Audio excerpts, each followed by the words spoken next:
우리 집 주방을 싹 갈아 엎을 거예요. 한국 채소를 직접 키워서 제 손으로 따먹을 거거든요. 여기 미국의 주부들 사이에서 놀라운 일이 벌어지고 있습니다. 모두들 한국의 식재료를 미국에서 직접 키우겠다며 집까지 뜯어고치고 있는 건데요. 특히 항암 치료를 하고 있는 환자들 사이에서는 미국인들이 절대 먹지 않는다는 한국 식재료를 공수하기 위해 대란이 일어났다고 합니다. 덩달아 한국의 가정기기 회사는 쏟아지는 미국 해외 주문에 초과 생산을 하느라 밤낮으로 공장을 돌리고 있다고 하는데요. 미국의 의학계까지 주목하고 있는 한국 식재료 대유행에 대해 놀라운 소식을 빠르게 전해드립니다. 잠깐 지금 바로 구독, 좋아요를 눌러주시면 더 좋은 영상을 만드는데 큰 힘이 됩니다. 안녕하세요.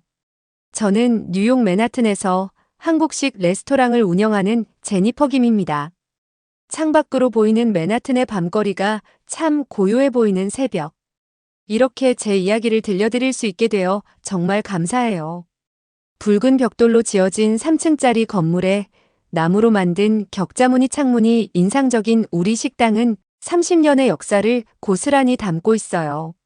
입구에 걸린 낡은 청동종은 손님이 들어올 때마다 청명한 소리를 내며 우리를 반겨주죠. 엄마가 한국에서 직접 가져오셨다는 그 종소리는 제 어린 시절의 추억이기도 해요. 저는 추운 겨울 미국의 한 보육원에서 6개월 된 작은 아기였을 때 지금의 부모님을 만났어요.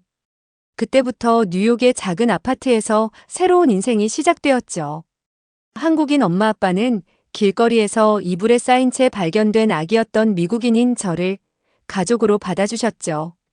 갓난아기 때부터 함께했기에 거울 속 서로 다른 피부색은 전혀 문제가 되지 않았어요. 오히려 우리 가족만의 특별한 이야기가 되었죠. 부모님은 친부모 이상으로 저를 사랑해 주셨고 저 역시 세상에서 가장 행복한 딸이었어요. 하지만 제가 12살이 되던 해 운명은 우리 가족에게 큰 시련을 안겨줬어요. 출근길에 덤프트럭 사고로 아버지를 잃었거든요. 그날의 전화벨 소리가 아직도 귓가에 생생해요. 하지만 홀로 남은 엄마는 흔들리지 않으셨어요. 오히려 더 강한 사랑으로 저를 품어주셨죠. 제니퍼, 내가 있기에 엄마는 다시 일어설 수 있단다라는 엄마의 말씀이 지금도 가슴 깊이 남아있어요. 우리 엄마는 정말 대단한 분이세요. 아버지가 돌아가신 뒤 저를 키우기 위해 작은 분식집부터 시작해 지금은 뉴욕에서 손꼽히는 한식당을 일구어내셨거든요. 예전에 한인마트가 이렇게 보편화되지 않았을 때는 한국의 맛을 지키겠다는 신념으로 매년 2차례씩 한국에 가셔서 장을 담글 제철 재료들을 공급받아오곤 하셨어요. 우리 엄마의 주방은 늘 활기가 넘쳤어요. 아침 일찍부터 된장찌개 냄새가 구수하게 퍼지고 불판에서 지글지글 고기 구워지는 소리가 끊이질 않았죠. 뒷마당에 놓인 장독대에서는 계절마다 다른 김치가 숙성되고 항상 다양한 밑반찬들이 준비되어 있었어요. 바쁜 와중에도 엄마는 저를 늘 최우선으로 생각해 주셨는데요. 학교가 끝나고 식당에 오면 숙제할 수 있는 조용한 공간을 마련해 주시고 손님이 좀 뜸한 시간이면 앉아서 저를 무릎에 앉히고 한국어를 가르쳐 주셨죠. 우리 제니는 엄마 아빠 딸이니까 한글을 꼭 알아야 해 라고 말씀하시며 한글로 된 동화책을 읽어주시던 기억이 아직도 생생해요. 엄마의 식당 한옥은 뉴욕 한인타운에서 꽤 유명한 곳이 됐어요.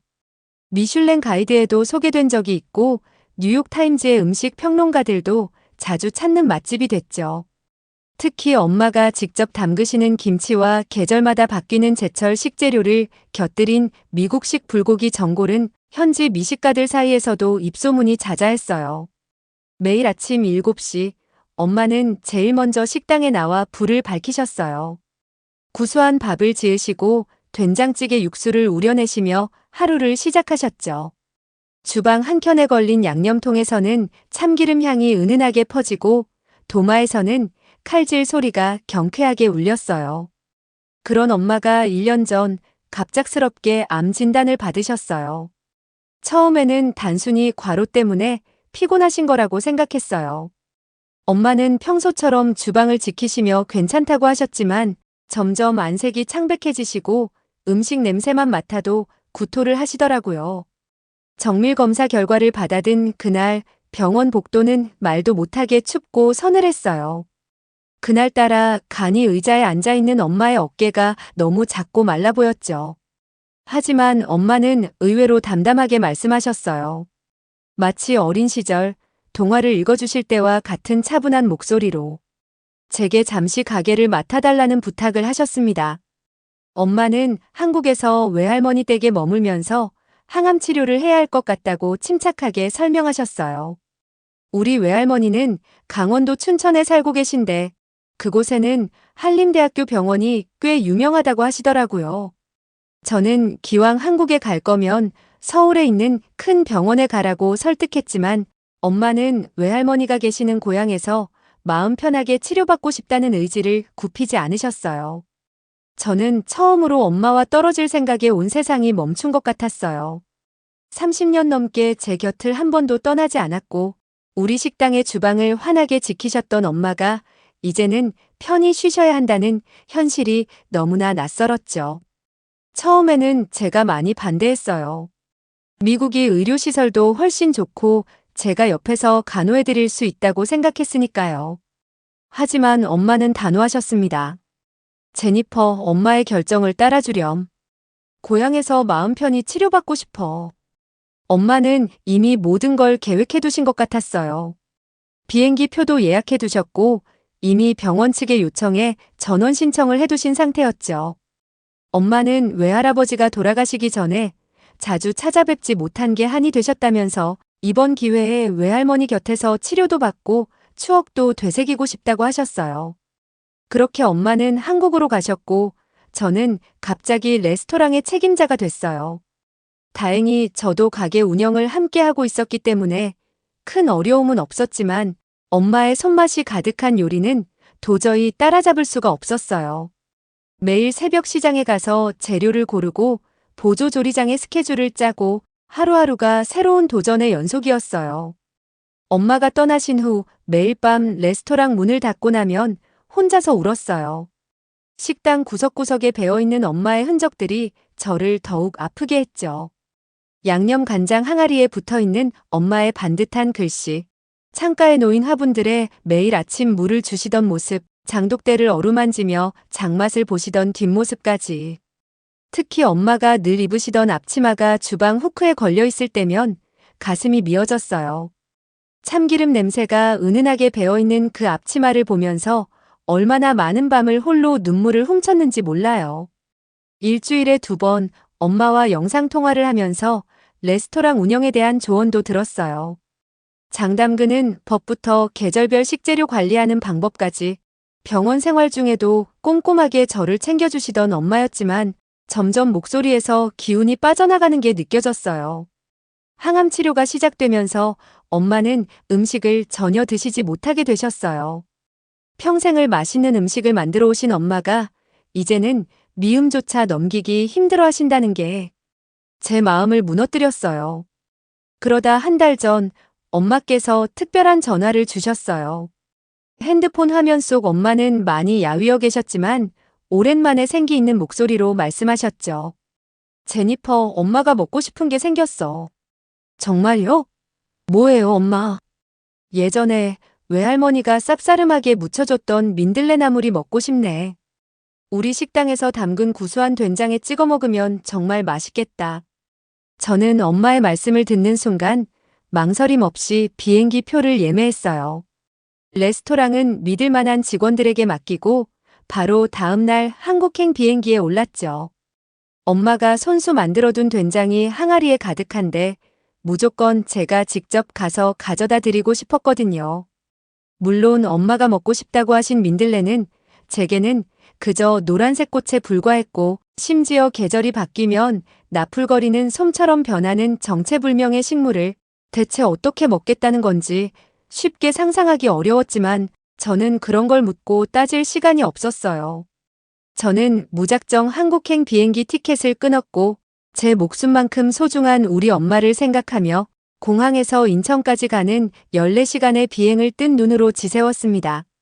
늘 저를 위해 사셨던 엄마.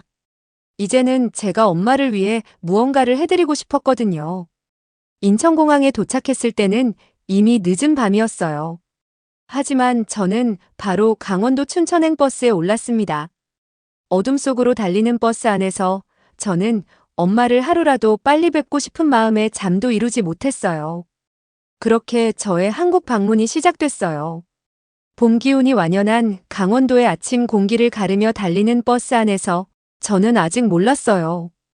이 여정이 저와 엄마의 인생을 완전히 바꿔놓게 될 거라는 걸요. 뉴욕에서 춘천까지 14시간의 비행이 끝나고 한밤중에 도착한 강원도의 공기는 차갑고 선명했어요. 달빛이 호수 위로 부서지는 모습이 마치 은빛 비늘처럼 반짝였고 안개가 자욱한거리는 고요했어요. 지금은 잘 알고 있는 사실이지만 춘천이 호반의 도시라는 사실을 잘 알고 있었는데 생전 처음 본 자욱한 안개에 미스터리 영화 속 주인공이 된 느낌까지 받았죠. 푸른 새벽 한산한 거리를 지날 때는 택시 창문에 머리를 기대고 있었는데 달빛 아래 반짝이는 이슬들이 수묵화처럼 스쳐 지나갔어요. 엄마의 고향이라는 이 낯선 도시는 왠지 모르게 제 마음을 편안하게 해주었습니다. 새벽 4시 반 병원은 이미 깨어나 있었어요. 형광등이 희미하게 켜진 복도를 채우는 소독약 냄새, 멀리서 들려오는 환자들의 고른 숨소리, 그리고 부드럽게 울리는 간호사들의 발걸음 소리까지. 엄마의 입원실로 향하는 제 발걸음이 무거웠어요. 하얀 벽에 걸린 시계 바늘 소리가 쿵쾅거리는 제 심장 소리와 겹쳐 울렸어요. 병실 입구에서 엄마의 이름을 찾았고 곤히 잠든 엄마는 제가 기억하는 모습이 아니었어요. 항암 치료로 머리카락 하나 없는 머리, 달빛처럼 창백한 얼굴, 마른 팔에 꽂힌 링거까지 늘 주방에서 활기차게 움직이시던 엄마가 이렇게 작아 보인 적은 없었어요. 희미하게 들려오는 바이탈 체크 기기의 일정한 신호음이 제 가슴을 조여왔어요. 면회 시간까지 2시간 병원 앞 돌계단에 앉았어요. 동쪽 하늘이 점점 밝아지며 봄볕이 산등성이를 하나둘 물들이기 시작했어요. 아침 안개가 걷히는 사이로 뒷산의 윤곽이 드러났고 그때 병원 정문 앞에서 커다란 나물 소쿠리를 든 할머니가 눈에 들어왔어요. 한눈에 외할머니를 알아본 저는 더듬거리는 한국말로 인사를 건넸어요. 할머니는 꼬부라진 허리를 겨우 편 채로 투박한 손으로 저를 꼭 안아주셨죠. 할머니의 대나무 소쿠리에는 아직 이슬이 마르지 않은 봄나물들이 가득했어요. 연두빛 냉이는 마치 작은 파도처럼 물결져 있었고 쑥은 봄 안개처럼 부드러웠어요. 노란 달래는 아침 햇살을 머금은 듯 반짝였고 진한 초록빛을 띤 민들레 잎은 소쿠리 가득 쌓여 있었어요. 뉴욕에서는 매년 제초제로 제거하던 잡초 중 하나인 민들레가 이곳에서는 귀한 나물이 되어 있다는 사실이 놀라웠어요. 뉴욕 브루클린의 잔디밭을 망친다고 늘 싫어하던 그 식물이 이곳에서는 생명을 살리는 약초가 된다는 게 믿기지 않았어요. 게다가 저는 노란 꽃잎을 먹는 거라고 생각했는데 제 생각과는 다르게 진한 초록색의 민들레 잎사귀를 잔뜩 캐오셨더라고요. 호기심에 이끌려 민들레 잎 하나를 들고 살짝 뜯어 먹어봤어요. 저는 곧바로 미간에 잔뜩 주름이 진 채로 인상을 쓸 수밖에 없었죠. 뉴욕의 미슐랭 한식 셰프인 제가 이번 병동의 휴게실에서 생전 처음 보는 나물을 다듬고 있다는 게 새삼 실감이 나지 않았어요. 엄마가 입원하고 있는 병동은 독특하게 간단한 설거지나 다과 정도를 준비할 수 있도록 싱크대와 전자레인지가 마련된 3평 남짓한 휴게실이 있었거든요. 외할머니는 간단히 민들레의 흙을 털어내시면서 이게 항암 치료의 특효약이라며 제 눈앞에서 줄기를 톡 꺾으셨어요. 그런데 신기하게도 끊어진 민들레 잎과 줄기 사이에서 하얀 우유색 진액이 나오는 거예요. 저는 당연히 다른 채소들처럼 초록색 물이 나올 줄 알았는데 뽀얀 액체가 흘러나와서 정말 신기했어요. 할머니를 따라 혀끝을 대보는 순간 생각지도 못한 쓴맛이 입안을 자극했어요. 이걸 어떻게 먹나 싶었는데 할머니는 이걸 살짝 데쳐서 고추장이나 된장에 무치거나 젓갈을 곁들여 짭짤하게 먹기도 한다고 하셨어요. 그런데 엄마는 김치 양념에 버무려서 겉절이처럼 먹는 걸 좋아한다고 하셨죠. 할머니가 만들어주신 민들레 무침을 먹는데 씹을수록 달큰한 뒷맛이 올라오면서 자꾸만 젓가락이 가더라고요. 쌉싸름한 맛 뒤에 숨어있는 달콤함이 마치 고통 뒤에 찾아오는 희망처럼 느껴졌어요. 매일 엄마를 생각하며 뒷산에서 봄나무를 캘 거라는 할머니의 거친 손등에는 수십 년 세월의 흔적이 깊게 패여 있었어요. 마치 오래된 나무의 나이테처럼 그 주름에는 이야기가 새겨져 있었어요. 그때 한 중년 여성이 다가왔어요. 저보다 7살 많은 김미영 언니였죠. 미영 언니는 남편이 위암 말기 판정을 받고 이 병원에서 항암 치료를 받는 중이라고 했어요. 의사가 시한부 선고를 했던 남편이 민들레와 쓴바귀를 먹기 시작하면서 입맛이 돌아온 덕분에 놀라운 속도로 회복하고 있다고 했어요. 사실 항암 치료는 약이 무척 독하기 때문에 많이 먹어서 체력을 튼튼하게 보강을 해야 하거든요. 하지만 대부분의 환자들이 독한 항암 치료로 입맛을 잃고 밥을 먹지 못해 체력이 받쳐주지 않으면서 치료의 효과를 보지 못하는 악순환으로 연결되는 경우가 정말 많았어요.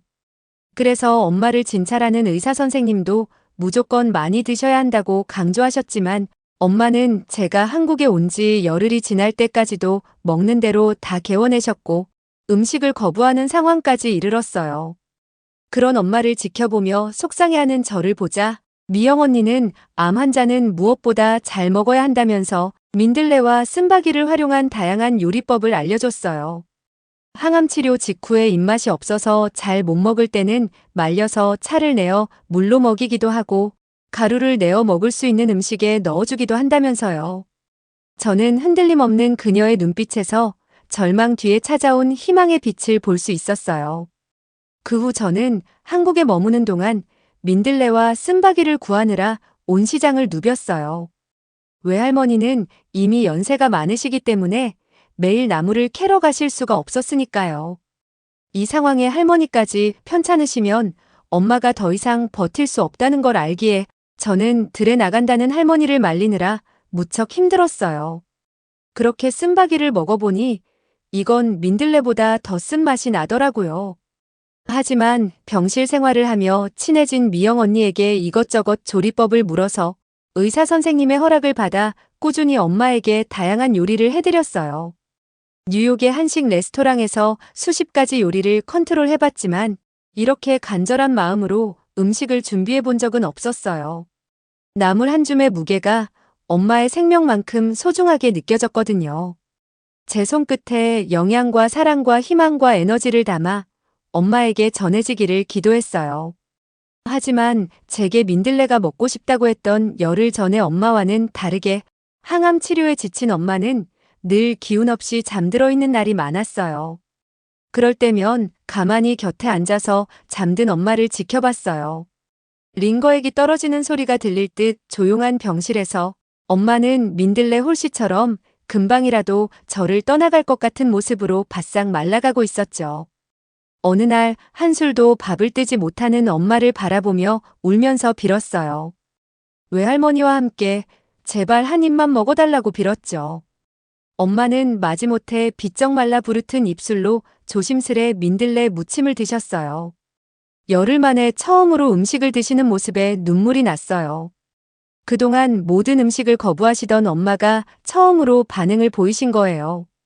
엄마의 눈가에도 눈물이 고였어요. 뉴욕에 두고 온 우리 식당에 맛이 난다고 하시면서요.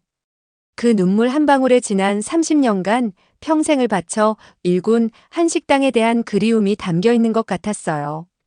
엄마의 마른 손을 잡고 있으니 그동안 강한 줄만 알았던 엄마가 얼마나 연약한 존재인지 전해져 왔습니다. 저는 그날부터 매일 미영 언니를 따라 병원 뒷산에 올랐어요. 아직 해가 뜨지 않은 산길을 더듬어 올라가며 이슬 맺힌 나무를 고르고 뿌리째 캐야 할 봄나물과 뿌리는 두고 잎만 따야 하는 나물도 배웠어요. 차가운 새벽 공기를 가르며 산을 오르다 보면 동쪽 하늘이 분홍빛으로 물들기 시작했어요. 민들레는 꽃이 피기 직전에 어린 잎을 골라야 한다는 것도 알게 됐어요. 새벽 이슬이 맺힌 민들레 잎을 하나하나 따면서 뉴욕에서는 결코 알 수 없었던 자연의 신비를 배웠어요. 미영 언니는 제게 약이 되는 풀은 자라는 곳도, 따는 시기도, 따는 방법도 모두 다르다고 알려주었죠. 민들레와 쓴바귀는 맛과 향이 강한 편인데 달래와 쑥, 냉이 종류는 쓴맛이 덜하다는 것도 이때 배웠어요. 미영 언니의 남편은 매일같이 봄나물을 먹었고 종양이 눈에 띄게 줄어들었대요. CT 촬영 결과를 보고 의사들도 놀랐다고 해요. 병원 의료진들도 이 변화에 주목했고 엄마의 주치의도 제철 봄나물을 많이 먹으라고 하셨어요. 캐나다 윈저대학교 연구진들은 민들레 추출물로 말기암 환자들에게 실험한 결과 민들레에 포함된 항산화 성분이 암세포를 죽이는 효능이 있다는 걸 과학적으로 입증한 상태라며 암세포의 성장을 억제하고 사멸시키는 효과가 있다고 밝혀졌대요. 건강한 사람들도 제철에 많이 먹어두면 암 발병 위험도를 낮출 수 있으니 제게도 많이 먹으라고 추천해 주셨어요. 게다가 냉이와 쑥, 달래에 들어있는 면역 성분은 항암 치료의 부작용을 줄여주는 효과가 있고 간해독에도 도움을 주어서 독한 약으로 간에 부담이 큰 암 환자에게 도움이 된다는 사실도 밝혀지고 있었어요. 그렇게 저도 점점 향긋한 한국 나물의 매력에 빠져들었어요. 처음엔 쓰기만 했던 민들레가 이제는 제 입맛을 사로잡았고 냉이의 달달한 향과 쑥의 은은한 향이 병실의 답답함을 조금씩 걷어내는 것 같았죠.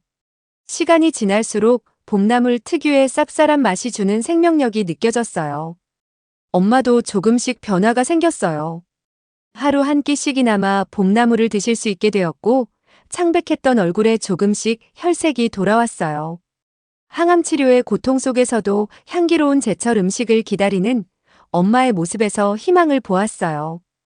어느 날 엄마가 힘없는 목소리로 말씀하셨어요. 우리 식당에서도 이런 봄나물 요리를 해보면 좋겠다고요. 분명 뉴욕에도 이런 자연의 힘이 필요한 사람들이 많을 거라고 하셨죠. 저는 그때 미래를 생각하는 엄마를 보며 희망을 보았어요. 다시 건강을 되찾아 미국에서 한식당을 운영할 꿈을 그리고 있는 엄마를 바라보며 저도 지치지 않고 간호를 해야 할 원동력을 얻었죠. 봄나물의 생명력이 우리 가족의 운명을 바꾸어 놓게 된 거예요. 봄나물로 조금씩 건강을 되찾아가시는 엄마를 보며 뉴욕으로 돌아갔을 때를 준비해야겠다는 생각이 커져갔어요. 한국에서는 철마다 나물을 구하기가 쉽지만 뉴욕에서 어떻게 구할 수 있을까 밤마다 고민했어요.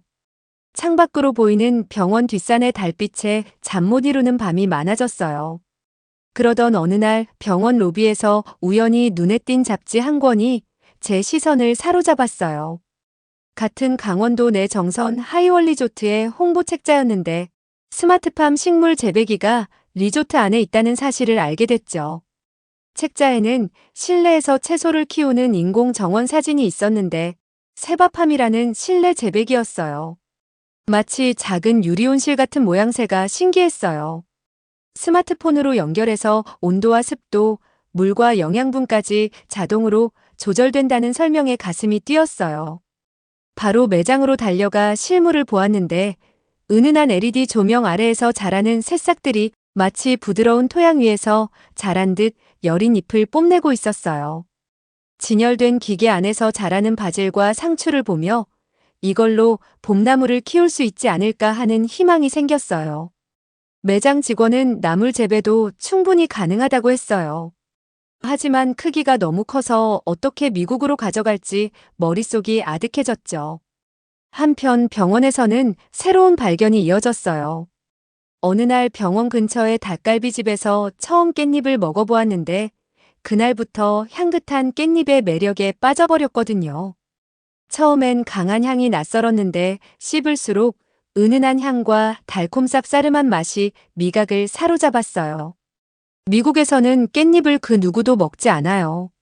워낙 미국인들이 좋아하지 않는 식재료라서 저희 식당에서도 취급하지 않았던 식재료였는데 이제는 매 끼니마다 찾을 정도로 그 맛과 향이 머릿속을 맴돌았죠. 깻잎 특유의 향을 처음 맡았을 때가 생생해요. 코끝을 스치는 순간 거부감이 들었는데 한 입 베어 물자 입안 가득 퍼지는 싱그러운 향이 정말 색다른 느낌이었어요. 지금까지 먹어왔던 한국의 봄나물과는 또 다른 매력으로 다가왔어요. 깻잎에 고기를 싸서 먹는 한국식 식사법도 자연스럽게 익혔어요. 엄마는 제가 한국 음식에 적응해가는 모습을 보시며 환하게 웃으셨어요. 항암 치료로 지친 얼굴이었지만 제가 한국식 나물 요리를 점점 즐기기 시작한 모습을 보시며 우리 제니퍼가 이제 완전히 한국 사람이 다 됐네. 라고 하셨어요. 저는 엄마를 기쁘게 하기 위해 점점 더 다양한 한국의 약선 음식을 배워갔어요. 제가 한국 음식을 더 좋아하게 될수록 엄마가 정말 한국의 맛을 공유하게 되었다며 기뻐하시는 모습이 너무 좋았거든요. 언젠가 엄마가 건강해지면 같이 즐거운 밥상을 즐기겠다는 다짐으로 더 많은 약선 요리에 빠져들었죠. 저는 인스타그램에 매일 새로운 발견을 기록했어요. 쑥버무리, 냉이된장국, 깻잎절임, 민들레무침. 사진마다 달리는 반응이 뜨거웠어요. 특히 암투병 중인 엄마의 이야기와 함께 올린 봄나물 요리들은 많은 이들의 공감을 얻었어요. 어느 날 믿기 힘든 연락이 왔습니다. 뉴욕타임스의 음식 칼럼니스트가 제게 연락해 온 거예요. 한국의 자연치유 음식에 대한 특집 기사를 쓰고 싶다고 했어요. 그리고 얼마 뒤 뉴욕의 김치벨트를 아시나요? 라는 제목으로 한국 식당들이 대서특필되었죠. 그 기사를 본 CNN에서도 인터뷰 요청이 왔고 로컬 방송에서는 특집 다큐멘터리 제작을 제안했어요. 제 전화기가 쉴 새 없이 울렸고 엄마는 그 모습을 보며 아직 해야 할 일이 남았다는 생각을 하시는 듯 했습니다. 사실 저는 토종 한국인은 아니기 때문에 쏟아지는 한식에 대한 관심을 다 소화하기가 힘들었거든요. 엄마는 한식이 집중 조명받는 상황을 알게 되시면서 회복에 대해 더 욕심을 내기 시작하셨어요. 정통 한국 음식이 뉴요커는 물론 세계인의 관심을 받기 시작한 지금 엄마가 그 역할을 꼭 해야만 한다는 사명감을 느끼게 되신 거죠. 저는 세바팜이라는 실내 재배기를 어떻게 미국으로 가져가야 할지 고민하다가 미영 언니의 도움으로 해결책을 찾아냈어요. 언니는 집에서는 남편을 위해 LG티온 가정용 식물 재배기를 사용하고 있었고 다양한 봄나물을 키우고 있다고 했습니다. 작은 모종이 싹을 틔우고 푸른 잎을 펼쳐가는 모습은 마치 기적을 보는 것 같았어요. 스마트폰 화면으로 실시간 생장 상태를 확인하면서 뉴욕에서도 이렇게 키울 수 있다는 확신이 들었어요. 첫 수확한 냉이로 무침을 만들어 엄마께 드렸을 때 엄마의 표정이 환해지셨어요. 뉴욕에서도 이렇게 먹을 수 있겠구나. 엄마의 말씀에 저도 눈시울이 붉어졌어요. 이제 정말 희망이 보이는 듯 했거든요. 저는 티온을 총 3대 주문했어요. 뉴욕 레스토랑 주방 한켠에 작은 실내 텃밭을 만들 계획이에요. 봄나물과 깻잎, 다양한 약선 재료들을 직접 재배하면서 새로운 메뉴를 개발할 거예요. 미국 현지 입맛에 맞추되 한국 약선 음식의 본질은 지키려고 해요.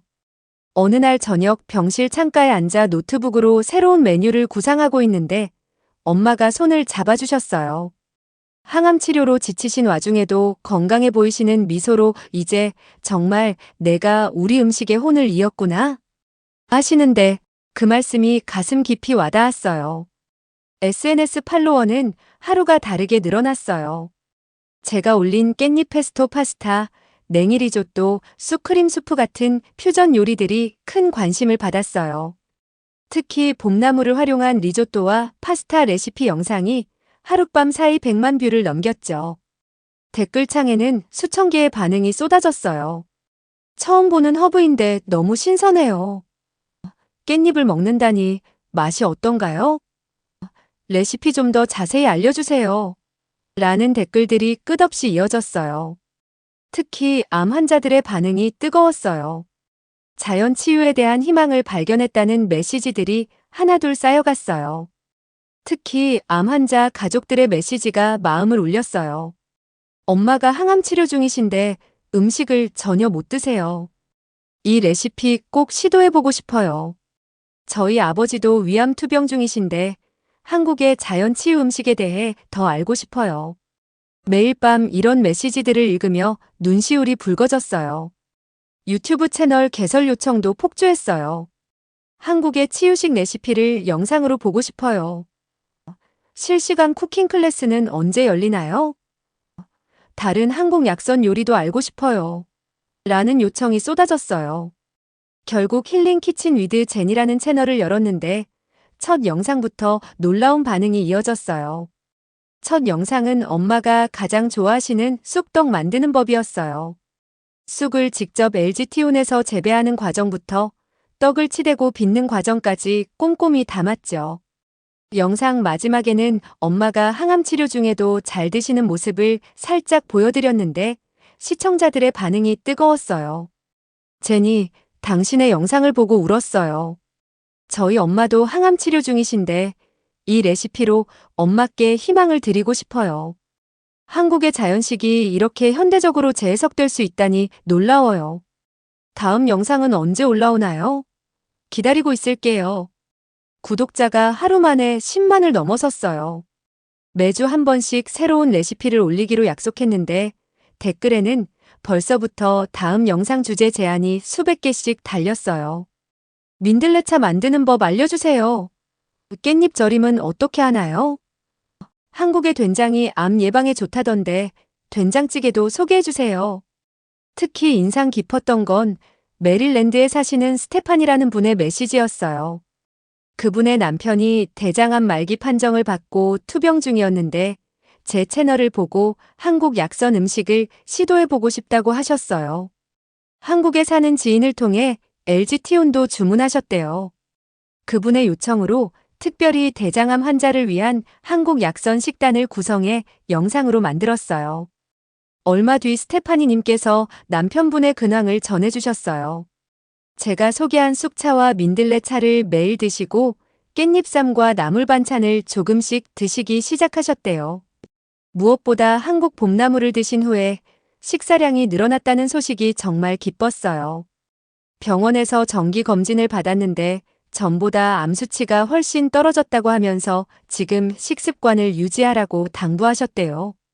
저는 LG티온으로 봄나물 재배하는 모습을 꾸준히 공유했어요. 처음에는 서투르게 시작했지만 점점 요령이 생겼죠.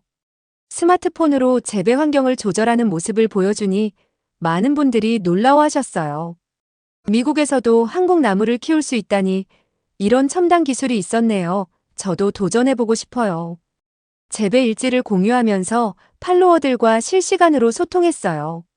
씨앗 심는 순간부터 새싹이 나고 자라나는 과정, 첫 수확까지. 매일매일의 변화를 사진과 영상으로 기록했죠. 실패한 경험도 숨기지 않고 공유했어요. 하지만 워낙 재배하기 쉬운 기계의 도움을 받다 보니 이제는 봄나물 재배의 달인이 되었답니다. 실리콘밸리의 한 스타트업에서 스마트팜 크리에이터로 활동해달라고 했어요. LG티온으로 한국 약선 재료를 재배하는 모습이 혁신적이라면서 자신들이 개발한 다른 푸드 테크놀로지 제품들을 사용해보라며 적극적으로 엄마의 완치를 돕고 싶다고 하더라고요. 물론 가능하면 유튜브와 SNS를 통해 다양한 레시피를 공유하며 사용기를 나눠줬으면 좋겠다는 조건도 있었어요. 저는 병원에서 엄마께 이 소식을 전해드렸어요. 항암 치료로 지치신 와중에도 엄마는 환하게 웃으시며 제 손을 꼭 잡아주셨어요. 제니야, 내가 이렇게 한국 식재료의 가치를 세계에 알리다니. 이제 정말 뿌듯하다. 엄마의 그 말씀이 저에게는 어떤 상이나 명예보다 값진 것이었어요. 이제는 매일 아침 병실로 향하기 전 할머니와 함께 티온 앞에 서서 자라나는 나물들을 바라보는 게 일과가 됐어요. 할머니는 집에서 자라나는 생명들을 보시며 심심할 때마다 가만히 쳐다보곤 하시더라고요. 삭막했던 집에 생기가 도는 것 같다며 좋아하시는 것 같아요. 저도 엄마의 교육 덕분에 한국어를 조금은 할 줄 알았지만 유치원생이나 초등학생 정도 수준이었는데 할머니와 대화를 하면서 이제 초등학교 고학년 정도로는 대화할 수 있게 된 것 같아요. 할머니와 형광등 아래 나란히 앉아 봄나물에 맺힌 반짝이는 물방울을 보며 생각해요. 엄마의 병실에서 시작된 작은 희망이 이제는 전 세계 사람들에게 퍼져나가고 있다는 걸요. 지금은 한겨울이지만 제 마음은 봄처럼 따스한 느낌이 드네요. 며칠 전 차가운 겨울비가 내린 아침, 저는 병원 진료실에서 엄마의 검진 결과를 기다리고 있었어요. 창문은 빗방울에 젖어 하늘거리고 있었죠. 주치 선생님이 CT 스캔 결과지를 들고 들어오시더니 환한 미소와 함께 말씀하세요. 종양이 70% 이상 줄어들었대요. 의사 선생님의 목소리가 들릴 듯 말 듯 희미해지면서 제 눈에서는 눈물이 주르륵 흘러내렸어요. 엄마는 제 손을 꼭 잡으시며 속삭이듯 말씀하셨어요. 제니퍼, 우리 딸이 엄마를 살렸어. 흰 병실 벽에 비친 엄마의 모습이 어느새 한층 건강해 보여요. 회진 시간이 되자 의사 선생님들이 하나 둘 모여들었어요. 엄마의 차트를 보며 이야기꽃을 피우시는데 특히 혈액 검사 수치에 주목하시더라고요. 면역세포 수치가 놀랍게 상승했고 염증 수치는 정상으로 돌아왔대요. 항암 치료의 부작용도 현저히 줄었다고 해요. 한쪽에서는 레지던트로 보이는 젊은 선생님이 태블릿으로 수치 결과를 보여주고 계셨죠. 저는 요즘 툭하면 한국 봄나물들의 효능과 효과를 찾아보느라 여념이 없어요. 어떤 조리 조건에서 영양소 파괴가 가장 적을지 연구하고 있거든요. 냉이의 베타카로틴은 면역력 향상에 탁월하고 쑥의 유기게르마늄 성분은 항암 효과가, 민들레의 타라크사신은 암세포 성장 억제에 효과가 있다고 해요. 깻잎의 페릴알데히드 성분도 항염증 효과가 뛰어나대요. 저는 최근 치유의 봄나물 식단이라는 SNS 시리즈 게시물을 새로 만들었어요. 지금 레시피를 잘 정리해둬야 미국에서도 이 맛을 재현할 수 있을 것 같거든요. 이제 곧 미국의 조리실도 매일 아침 나물을 다듬는 소리가 가득하겠죠? 그동안은 차돌된장국을 끓였다면 이제는 냉이 향이 가득한 냉이 된장국을 내놓을 거예요. 쑥국에서 피어나는 봄내음으로 식당을 가득 채울 날을 기대합니다. 요즘은 엄마의 병세가 많이 좋아진 덕분인지 창가에 놓인 수액병 받침대에 기대어 창밖을 바라보는 엄마의 모습이 평화로워 보여요. 이제는 수액을 맞으면서도 일반식을 더 많이 드실 수 있게 됐어요. 특히 깻잎쌈은 엄마의 최애 메뉴가 됐는데 처음엔 깻잎이 너무 뻣뻣하게 느껴진다며 거부하시더니 이제는 매 끼니마다 찾으세요. 우리 뉴욕의 레스토랑도 큰 변화를 맞을 준비를 하고 있어요. 홀 한쪽에 자리를 만들어서 LG티온을 나란히 설치할 계획이거든요.